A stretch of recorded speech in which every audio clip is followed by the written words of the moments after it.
आपको अपडेट करें, दुबई से बड़ी खबर आ गई है। भारत ने चैंपियंस ट्रॉफी पर पाकिस्तान का हाइब्रिड मॉडल मुस्तरद कर दिया है, जिसके बाद आईसीसी इजलास एक बार फिर मुलतवी हो गया है। वाज़ेह है कि इंटरनेशनल क्रिकेट काउंसिल का आज इजलास तलब किया गया था, जिसमें अहम फैसले मुतवक्किल थे और गौर खौस किया जाना था।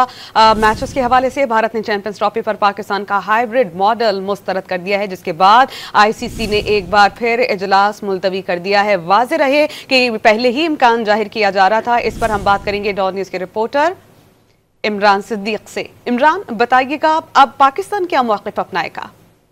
हाँ जी, बिल्कुल। नए फार्मूले की जहाँ तक बात थी, पाकिस्तान ने एक फार्मूला पेश किया था, जिसमें भारत ने जब पाकिस्तान आने से इनकार किया तो पाकिस्तान का भी ये कहना था कि 3 साल का एक मुआहदा कर लिया जाए, जिसके तहत ना पाकिस्तान जो है वो भारत जाएगा और ना भारत पाकिस्तान आएगा। लेकिन भारतीय क्रिकेट बोर्ड जो है वो अपने नुकसान के न होने की सूरत में इसको मानने से उन्होंने एक मरतबा फिर इनकार कर दिया, और जिसकी वजह से आईसीसी का इजलास जो है, जो आज शेड्यूल था, जिसके लिए chairman PCB Mohsin Naqvi Dubai पहुंचे थे, वो एक मरतबा फिर जो है वो अब मुलतवी हो गया है। भारत चाहता है कि पाकिस्तान जो है वो आईसीसी इवेंट्स में भारत खेलने जरूर आए, लेकिन पाकिस्तान आने से भारतीय क्रिकेट बोर्ड जो है वो कासिर है। और जहां तक बात है आईसीसी इजलास की और पाकिस्तान क्रिकेट बोर्ड की, तो भारत ने अभी तक पाकिस्तान और आईसीसी के बार बार इसरार के बावजूद अभी तक रीजन रिटन में लिख के नहीं दिया है कि भारतीय क्रिकेट टीम पाकिस्तान क्यों नहीं आ रही है।